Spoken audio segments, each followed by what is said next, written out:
और इस वक्त की एक बड़ी खबर हम आपको बता दें, पालघर हत्याकांड मामले से जुड़ी हुई है। पालघर हत्याकांड में एक आरोपी कोरोना पॉजिटिव पाया गया है। कोरोना पॉजिटिव आरोपी को पालघर में भर्ती कराया गया। दूसरे आरोपियों को भी फिलहाल अब अलग रखने के निर्देश दिए गए हैं। दरअसल आप बताया जा रहा है कि जो इस आरोपी के जो संपर्क में आए, जिनमें लगभग 30 पुलिसकर्मी हैं, अब उनकी भी कोरोना जांच होगी। सभी आरोपियों को 4 दिन पहले ही अदालत में पेश किया गया था। अब जो इनके कांटेक्ट रहे हैं, जो भी इनके कांटेक्ट हिस्ट्री इनकी जिस तरह की रही है, फिलहाल अब उसकी भी जांच की जा रही है और तमाम लोगों को भी अब क्वारंटीन किया जाएगा और उनकी भी जांच की जाएगी। पालघर हत्याकांड मामले में एक आरोपी कोरोना पॉजिटिव पाया गया है। 110 लोगों को गिरफ्तार किया गया था। आपको बता दें, अब उनमें से एक आरोपी कोरोना पॉजिटिव पाया गया है। अब इस शख्स की कांटेक्ट हिस्ट्री देखी जानी है। शैलेंद्र सिंह हमारे सहयोगी हमारे साथ में जुड़े हैं। शैलेंद्र, पालघर हत्याकांड का एक आरोपी कोरोना पॉजिटिव, और क्या कुछ जानकारी कांटेक्ट हिस्ट्री के बारे में भी कुछ पता चल पा रहा है?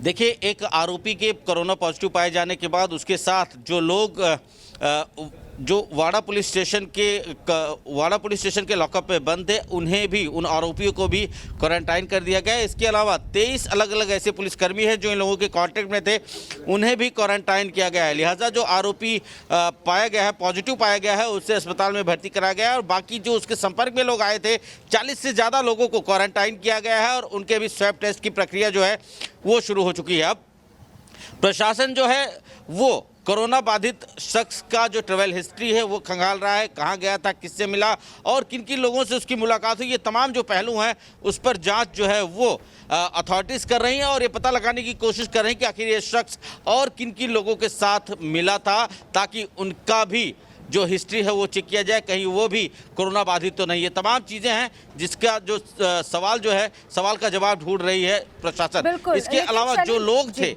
उनके भी स्वैब टेस्टिंग, जो संपर्क में आए थे उनकी भी स्वैब टेस्टिंग जो है वो शुरू हो चुकी है और आने वाले समय में, कुछ ही समय में पता चल पाएगा कि आखिर और कौन लोग हैं जो इससे संक्रमित हो पाए हैं। बिल्कुल शैलेंद्र, यानी कि वो पुलिसकर्मी भी जिन्होंने इन आरोपियों को गिरफ्तार किया, फिर जिस बैरक में इनको रखा गया, जिस थाने में इनको रखा गया और जिस कोर्ट में इन्हें पेश किया गया, तो ये तो एक बहुत लंबी चेन एक तरह से बनती हुई नजर आती है।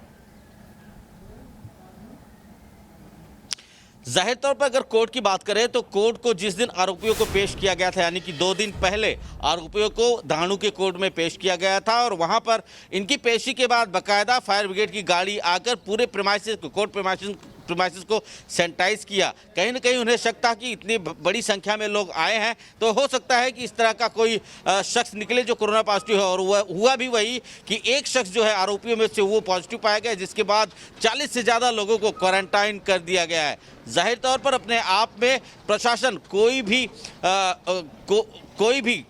जो कोताही है वो नहीं बरतना चाह रहा है और यही वजह है कि प्रीमाइसेस जो है उनको पूरी तरह से सैनिटाइज किया जा रहा है। जिस लॉकअप में ये लोग बंद थे उस लॉकअप को भी सैनिटाइज करने की प्रक्रिया जो है वो शुरू कर दी गई। जी बिल्कुल शैलेंद्र, जानकारी के लिए शुक्रिया। आपसे लगातार अपडेट लेते रहेंगे। तो जो आरोपी थे उनमें से एक शख्स कोरोना पॉजिटिव पाया गया है। फिलहाल अब उस शख्स के कांटेक्ट में जितने भी लोग रहे, चाहे बात हम पुलिसकर्मियों की करें, उस बैरक की करें जहां पर ये रखा गया, यानी कि और जो साथी आरोपी हैं, अब उनकी भी जांच की जाएगी, सैंपल्स दिए जाएंगे। कोर्ट में भी जब इनकी पेशी हुई तब वहां पर भी जो लोग इनके कॉन्टैक्ट में आए, सबकी अब जाँच की जानी है। लेकिन आपको बता दें, पालघर में जिस तरह से संतों की हत्या की गई उस पर रोजाना नए नए खुलासे हो रहे हैं। 16 अप्रैल को जब साधुओं की निर्मम तरीके से हत्या हुई थी, तब से ही देश गुस्से में है और न्यूज़ नेशन इस हत्या को लेकर ग्राउंड जीरो पर जाकर मामले की तह तक पहुंचने की कोशिश कर रहा है। साधुओं की हत्या क्या साजिश है? साधुओं की हत्या में कहीं अर्बन नक्सलवाद तो नहीं? जितेंद्रानंद सरस्वती की बातों में कितना दम है? आखिर कौन है पीटर डिमेलो और प्रदीप प्रभु? 16 अप्रैल को साधुओं के पालघर के गढ़ चिंचले गांव में पीट कर हत्या कर दी गई। न्यूज़ नेशन इस खबर की सच्चाई तक पहुंचने की कोशिश कर रहा है, जिसका असर भी हो रहा है। न्यूज़ नेशन ग्राउंड जीरो पर जाकर साधुओं की हत्या का सच उजागर करने की कोशिश कर रहा है और रोज नए नए खुलासे हो रहे हैं। दरअसल साधुओं की हत्या से 2 दिन पहले 14 अप्रैल को भीमा कोरेगांव मामले में आरोपी गौतम नवलखा ने आईएनए के सामने सरेंडर किया। नवलखा के ऊपर महाराष्ट्र पुलिस ने अलगाववादी संगठनों के संपर्क में होने का आरोप लगाया है। इन्हीं संगठनों के जरिए माओवादियों को हथियार सप्लाई करवाए गए थे। और आपको बता दें कि गौतम नवलखा समेत भीमा कोरेगांव के आरोपियों पर प्रधानमंत्री नरेंद्र मोदी की हत्या की साजिश रचने का आरोप भी है। और अब आपको गौतम नवलखा का अप्रैल 2018 का वो बयान सुनाते हैं जिसमें वो सशस्त्र विद्रोह को जायज ठहरा रहा है और लोगों को उकसा रहा है। And yet we believe that the Maoists should give up armed resistance and fight elections? Ridiculous. Ridiculous. The only way in which they can do it is if they learn the lesson from the Nepali Maoists of first establishing their strength, the military and political strength, use it as a bargaining position. Only then do they stand a chance. सवाल ये उठता है कि क्या दोनों घटनाओं में कोई कनेक्शन है? 2 दिन पहले गौतम नवलखा का सरेंडर और फिर पालघर में साधुओं की निर्मम हत्या। तो क्या वाकई में पालघर में साधुओं की हत्या में अर्बन नक्सलवाद है? क्योंकि इससे पहले भी जितेंद्रानंद सरस्वती ने वामपंथियों पर बड़ा आरोप लगाया था और साधुओं की हत्या में धर्म परिवर्तन को बड़ी वजह बताया था।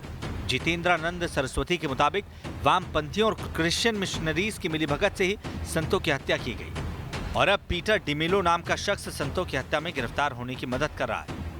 हत्या आरोपियों को बचाने के लिए जिस पीटर डेमिलो उर्फ प्रभुदास क्रिप्टो क्रिश्चियन का नाम आ रहा है, यह सोनिया गांधी के शासनकाल में राष्ट्रीय सलाहकार परिषद का सदस्य भी रह चुका है। अतः अब यह सुई गहरे षड्यंत्र की तरफ बढ़ती चली जा रही है। वामपंथी एवं क्रिश्चियन मिशनरियों की मिली भगत से पूज्य संतों की हत्या हुई है। सबसे बड़ा सवाल था कि आखिर कौन है पीटर डिमेलो और प्रदीप प्रभु, और क्या वाकई में संतों की हत्या में गिरफ्तार आरोपियों की मदद कर रहा है? इस सवाल का जवाब हमने खुद पीटर डिमेलो से ही जानना चाहा, लेकिन उन्होंने जितेंद्रानंद सरस्वती के दावों से इनकार कर दिया। ये साफ गलत है। ये सभी जो आप कह रहे हो, सर हम नहीं करे, संत ने आरोप लगाया है। जो संत ने आरोप किया है वो संत रखे। अच्छा, मैं कहता हूँ साफ झूठ है। ना मैं किसी का जामीन करवा रहा हूँ, हाँ, ना मैं संतों का अपमान कर रहा हूँ, ये बात नहीं है। तो क्या वाकई पालघर में साधुओं की हत्या एक सोची समझी साजिश थी? क्या वाकई पालघर में पाए जाते हैं अर्बन नक्सली? ये वो सारे सवाल हैं जिसका जवाब आज हम तलाशने की कोशिश करेंगे, क्योंकि जिस तरह से पालघर में पुलिस ने सरेंडर किया और जिस तरह से एक के बाद एक राज खुल रहे हैं, वो साधुओं की हत्या में एक गहरी साजिश की ओर इशारा कर रहे हैं। Team news nation.